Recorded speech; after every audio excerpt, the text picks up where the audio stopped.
Hi guys, and welcome to the crack of dawn. Ladies, I do not need you. Sorry guys. Morning. Excuse me, ladies. Your mother Welcome back is to OK trying Aussie. to speak to the people. 10 past 6 a.m. Okay? The We have people. been up since 3:30 a.m. I'm just letting you know. 10 to 4, he's 3:30. lying. 10 to 4. Morning, girls. 10 to 4. Anyway, I've got my stockings on. I'm all ready for the day. Not really. Probably going to have a shower at some point today. Or probably have a swim today, actually, and then have a shower. Because it's going to be hot again. You can see the pink there? That pink means hot, hot, hot, hot, hot. Probably 40 You know what degrees. the problem's going to be with that? What? Is the art exhibition and me having seizures. Yeah, let's hope So I'm a little bit worried, but we do have a professor of neurology, scientific. Yeah, well, that's not going to help you have a crash. Anyway, We've got a nice here fact for you. I'm sorry, these professors, I've been to uni, I've seen a PhD person. Yeah. Yes, I have, the lecturers with the PhDs. But I'm telling you, the professors, you never meet them. You don't meet them. They're like, I don't know, they're like down the hallway, extra in the psychology department, far, far away. I don't know why, maybe they're crazy. Anyway, basically, ladies, wow, kissy, kissy. Did you remember that you've got a wheelchair trial today? Oh shit. Yeah. Oh shit. In the wild, we're taking her. Oh, We're shit. taking her into I a should real world not be scenario, driving. into a shopping centre, No, and she's got two this wheelchairs is not to try okay. out. Look, it's getting lighter. Guys, this is sunrise. You're blocking the sunrise. Get your head out. Get your head out. What, I've got You're dark. blocking the beautiful sunrise. Sunrise. The people are trying to watch. Anyway, guys, I forgot about that. Holy shit. Well, we're still in this afternoon, maybe. Okay, guys. So, I asked, because they're so bloody stupid, and they make you want to commit to your wheelchair, which can't change for 5 years or so with the NJS, which, understandably, I mean, you don't want to get a new wheelchair all the time, but they won't hire it to me. Okay? So now I have to, so I basically decided that it's not good enough to try in this little To me, that's like a bit of a trick to make a quick buy. So I said to my OT to say to the shop, to say to the salespeople who have an OT, which is a conflict of interest, by the way, NDIS. Anyway, to trial it at the shopping centre, which is the main place I'm going to use it, because guys, that's where I need my independence the most. Is around the house is fine. Going to long distances, my sir or my other carers push me around and make sure I get where I need to get all around the building, you know, whether it's the rooftop, whether it's to the pool, barbecue, whatever. So basically that's fine.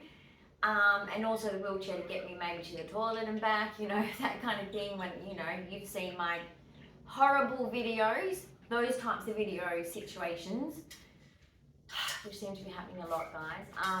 But yeah, basically I have to trial this one because the last one, or is this the same one? So this is the same one, but you're also going to be trying Same one. a tilt and space wheelchair. Oh yes, I'm going to have 3 wheelchairs. I have with 22Q, and any of you with 22Q might know this, you might not. Take care of your spine, get it x-rayed or CT'd often, and keep checking. Anyway, I have CCI, 3 bulging discs, and my whole spine is collapsing because, particularly being that I'm 50, with 22Q, it's becoming extremely, extremely painful. So basically to walk, also my hips are playing up because I have Ehlers-Danlos loss, so I'm in pain in general. I was born in pain.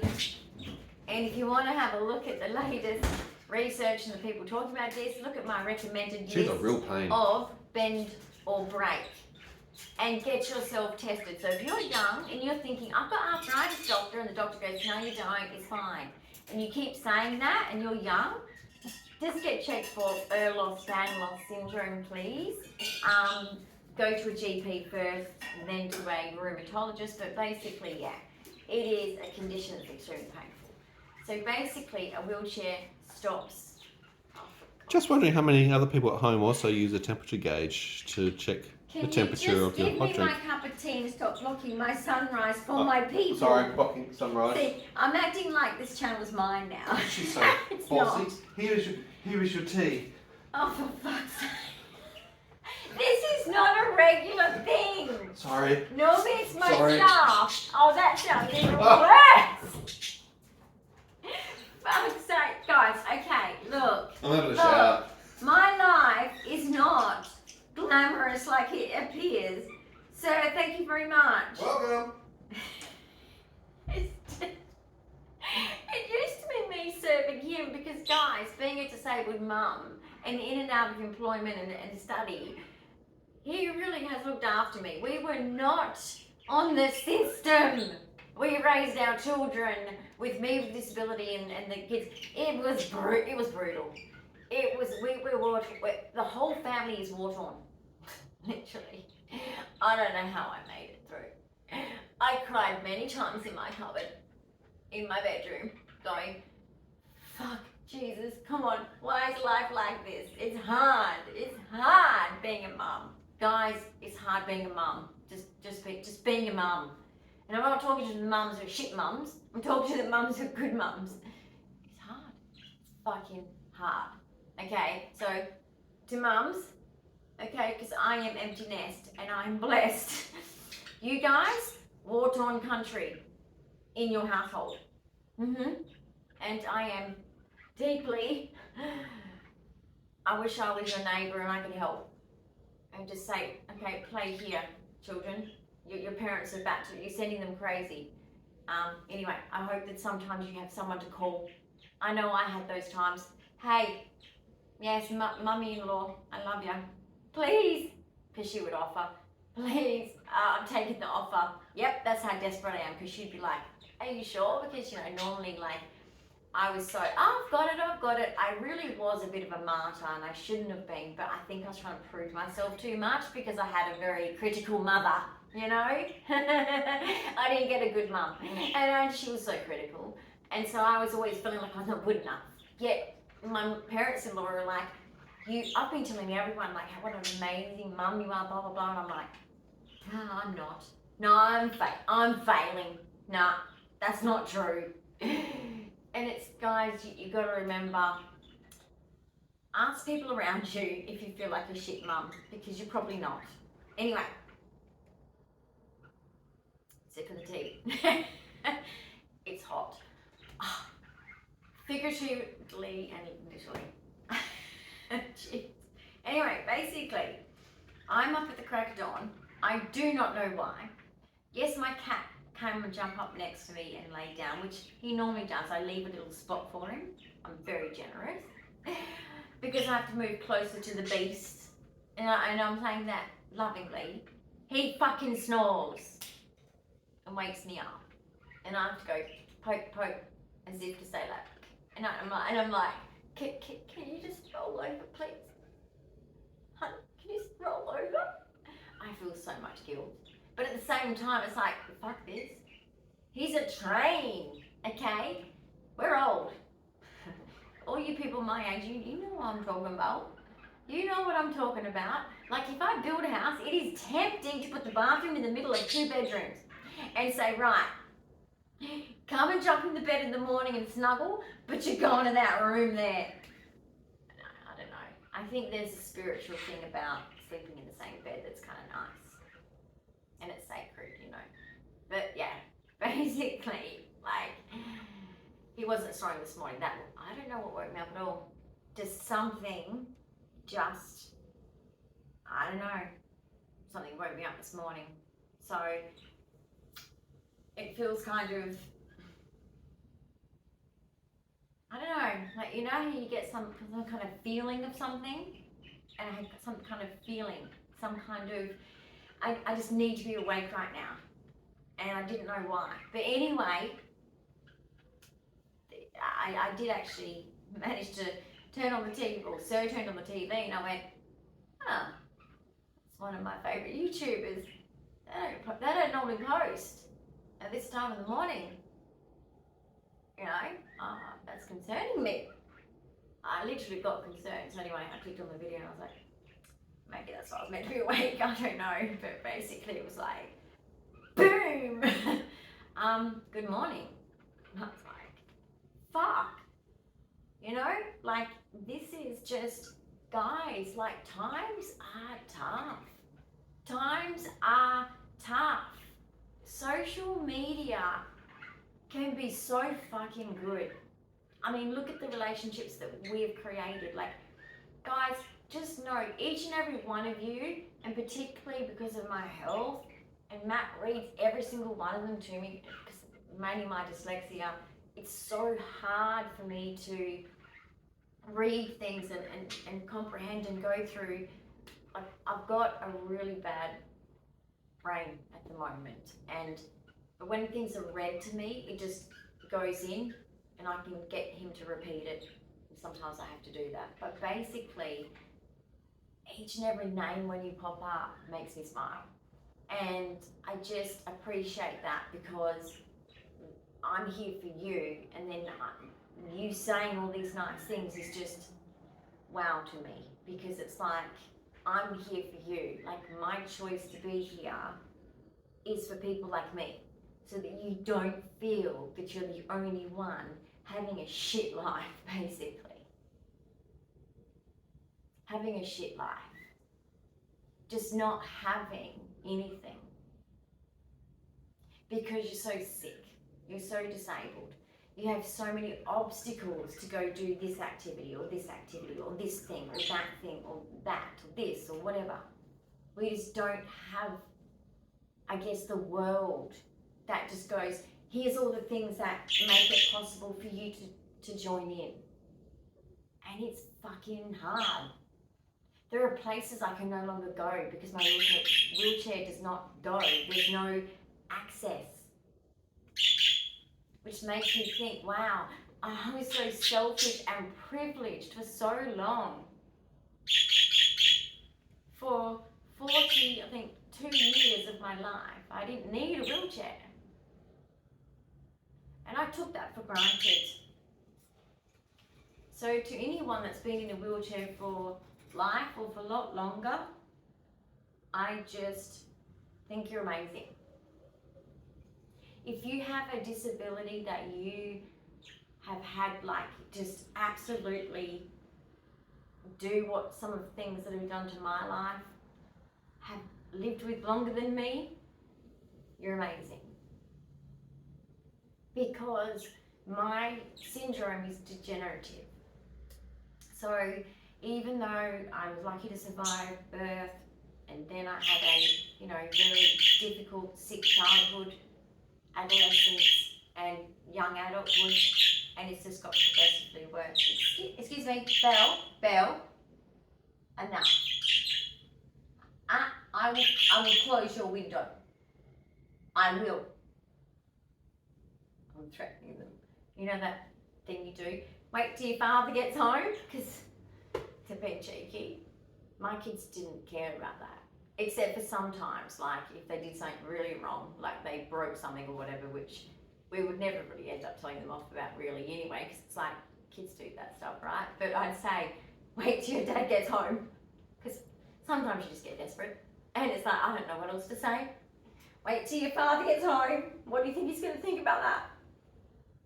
Because, yeah, anyway, I sucked at parenting, okay? Me and discipline, too soft. I cannot just... And then it was worse, because sometimes I just go, ah, let's go to your rooms. And they look at me as if like, geez, Mum, that was a bit harsh. And I'm like, oh, shit, where'd that come from? So yeah, I was too soft on my kids, which actually has caused some of the problems I'm experiencing now, I do believe. I do believe that sometimes, guys, that we just need to make sure that we set those boundaries with even children, to know that some things are just not okay in how they treat us. But it's been difficult, because I know that me being a next generation person raising the early millennial, my kids are 28 and 30, really feel that it was really tough because I grew up with, there's no discussion, no education about what the hell you did wrong. You didn't even know what you did wrong. It was just a slap to the face, or whack with a hairbrush, bash to pieces until you're on the ground curling into a ball, whacked with a wooden spoon, whacked with spatulas, whatever they could get in their hand. A thong. The thongs really bloody hurt. Oi! Yeah, I'm telling the truth. I don't care if they're listening. They need to hear what they did to me. Shh. Ladies. They think it's about them. This video. It's not a, okay, this is not a video about budgies. We're not a, well, it's not my genre. Okay? I just decided not to make it my genre. I don't know enough about budgies. I'm not that clever. I know. Okay, I'm apologising to my budgies for not making my channel about budgies. I'm sorry. I love you. If I had a hobby farm, everything would be about the animals. But I don't. I know. I live in a box. No, it's a beautiful box. I live in a beautiful place, guys. I'm telling you, I'm very blessed. But basically, yeah, it is just make sure you set those boundaries on how people treat you, even your own children, when they're children. But sometimes at the same time, give your children that space when they become adults, because you know what? Their perspective is always right. Our perspective, yes, that's our truth, and that might be the truth, but who cares? Because all that really matters is how your child feels. So with me, it's probably my fault, whatever they are feeling. That's just how I see it. Not because I did it intentionally, because I'm just a human that fucks up sometimes. I know I've got to go to my doctor because, yeah, I kind of had a bit of a to my doctor and my GP. But next time I go, whenever that is, I'm going to be like, I'm sorry. Because sometimes I'm an asshole too. Because I am. Guys, we've got to fucking humble ourselves, because it's just getting stupid. And we've got to look after our men as well at the moment, because I'm sick and tired of the polarization of this feminist movement against men, okay? Just like it was when it was all women were bad. That shouldn't have happened, so why repeat reversing it? Just everyone can be an arsehole, men and women. That's just a shitty fact of life. Sociopaths come in all kinds. Look at the latest stuff going on. Ladies! Now yes, it's true crime. I'm allowed to. I've done true crime before. Excuse me, Jazzy. She's telling me I've never done true crime. I have. So basically, you've seen it in the media, guys. Women can be just as criminal as a man. No difference, okay? Stop the sexism. And we are born differently. Men and women are biologically just different, how we are. Yes, we do have that nurture that comes in, and then we make a choice who we want to be, absolutely. But I'm just saying, stop bashing the men. It's just stupid. And stop emasculating men. Like, just be careful of that. I know that seems to be the way to overcorrect the problem of, like, then again, you ask some of the people that were at-home mums where they could only live on one wage and it was easy to do. Some of them fucking loved it. So really just check yourself on the truth of life. Being an at-home mum is valuable alone. You don't even have to be working as well as that. Now, of course, when the kids grow up, we want to go into work, right? And into something to begin our new life, which is, look, you're going to go, if you're a mum like me, you have 2 years where you'll just be crying all the fucking time. When your last one leaves, you're just going to cry all the time, and you're just going to be so upset because you never prepared yourself for that bit. And you're like, why did I not prepare myself for this bit? But I just never did. And my babies, to me, this is not for them to carry. So if my boys are ever listening to this video, this is not, ladies, yes, I can talk about my children. Excuse me, Belle. Yes, you are my, shh, of course you're my children. Quiet, you're my children.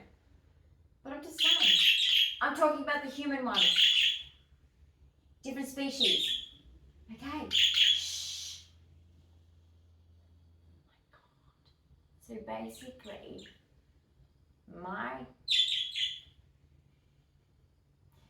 I felt my children to me, because I chose to be a mum. I chose each child, to get pregnant with each child. It was all intentional. It was too easy actually. It was just like bang, bang with each kid. I was like, oh, I guess my mum did warn me that we're very fertile in our family and to be very, very careful. So I was, and each child was chosen. And I couldn't have any more than what I wanted because my life was at threat. That's basically what the doctor told me. So I didn't have the choice to have a third.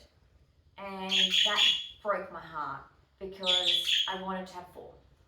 And my first career, I chose to be a mother.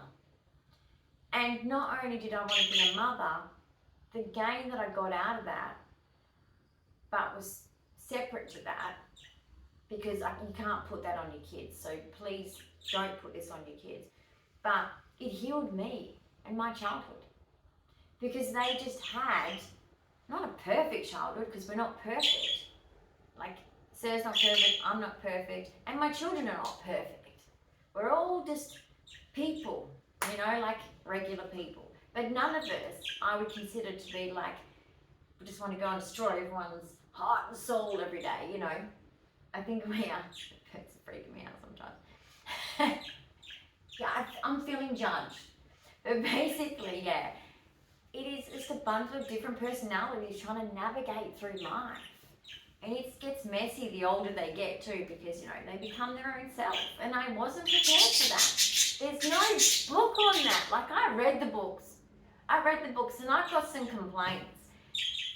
And look, even when I did human development in psychology in first year, and I did a little bit of it in social welfare as well. Okay, you didn't mention the part about empty nest. Just want to say that. Yes, you mentioned the bit about you're not leaving, so you're never. Well, I'm never going to be empty. No, your nest is not empty. You misinterpreted me. Oh my God, they think their nest is empty. Okay, stop. Calm down. No one's nest is empty. Chill. Mummy's sorry. Misinterpretation of language. Sorry. Shh. Quiet. Wait. I think they thought that I've emptied some nests. I didn't. Misinterpretation of language. Okay, so basically, there's no book on this. So I will do a video one day, I think, about emptiness, as in the lead up to it, how things are when you're in that process, and it's tough. And sometimes even your kids pull away, which, look, I totally get, because you know what? Especially I think when you're a close family, which we were. Both my children were at home for 24 years each. So I've done 26 years of parenting because I stayed active in their life, you know, when they were young adults living at home. It's great revenge time, you know, to dig at them about what they did when they were 2 and 1. It's fun. Banter's good. Anyway, basically, enough. I will do a video on that because you're just not prepared. I have not found your book. I mean, there's an empty nest books up the wazoo, but there's not the in-between bit. We need an in-between bit, and we need a bit on how we are supposed to change and how we engage with our children. We need a lot more education on that because it's just not out there. Because I'm autistic and nerdy, I know. I read books like that. I get through life by reading certain books because I am autistic. Okay, it doesn't come natural to me. I need to know facts about how to live life. It's weird, okay? It's not normal. If you're doing it, you might want to get checked for the autism thing. Because, just saying. You should just know. We're supposed to just know and go like that. But I didn't. And so I was not prepared. And it was very hard. And then being an autistic, where I made my children my special interests. So I had a bit of a double slap, you know. And then when my kids were like, well, I need my independence to do whatever I want now, and, you know, I need to find myself, I just didn't take it the right way.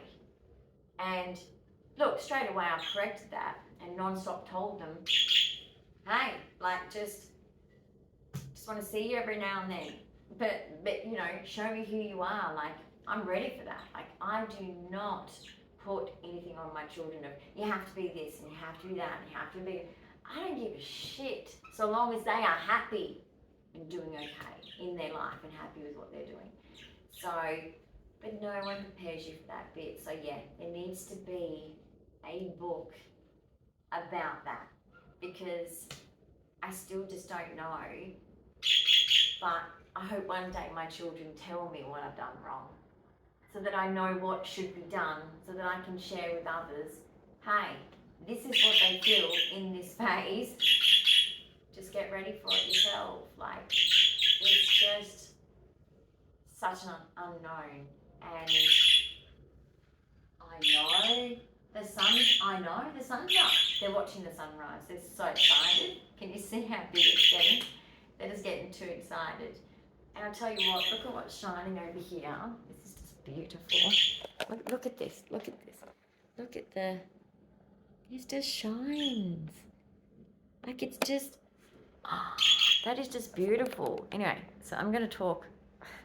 This is standing in the better light because editing this is going to be hard because I was probably sitting in the dark.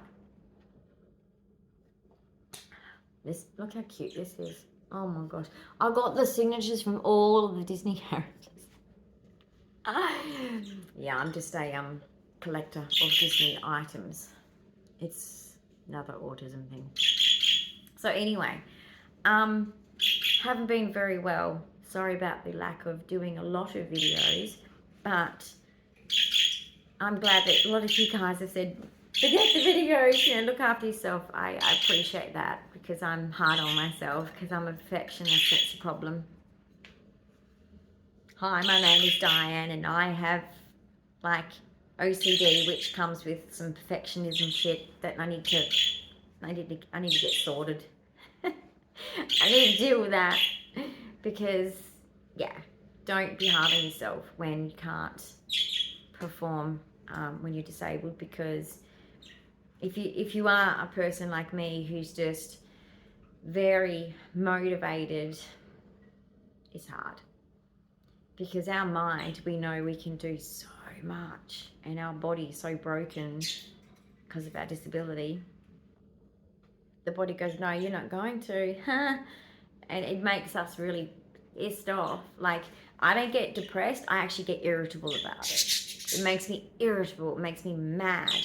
It gives me that feeling of frustration of like, I'm meant to be working and doing like life for me for the first time, because I was a young mum, you know, I was pregnant at 19. I had my baby at 20. So I was young and I didn't have a career, and I chose to do it that way around. So it's like, I just feel so frustrated. But anyway, God's plan. I do believe in that. There's something that I'm here for, and I just have to go with it, because if I just keep fighting against it, I'm just always going to be a sulking, disabled person that's not trying to make the most of being alive. Because at the end of the day, life is just so precious, guys, and don't ever take it for granted for many reasons. And I know I've seen a lot of people go through a lot of grief, and it's hard to see. And I know it's the cycle of life, but it fucking sucks. I just want to say that. Seeing it in others, and also having it like the feeling of me doing it to others soon, or too soon. Now that's just worst case scenario, and I don't live my days thinking like that, but I'm just saying, like, the last thing I want to do is cause that. And it's just, this is just a shitty part of life. This is just, alright, that was Chasey, is it? Chasey. So it's just, anyway, anyone wants to speak more about that, if that's something that they need as well, because they're going through something, or they're watching someone go through something, let me know. But like, this cycle of life thing, and this, some people just don't have a good outcome shit, just sucks. It just sucks. And there's no other way of saying that. It just, it's shit.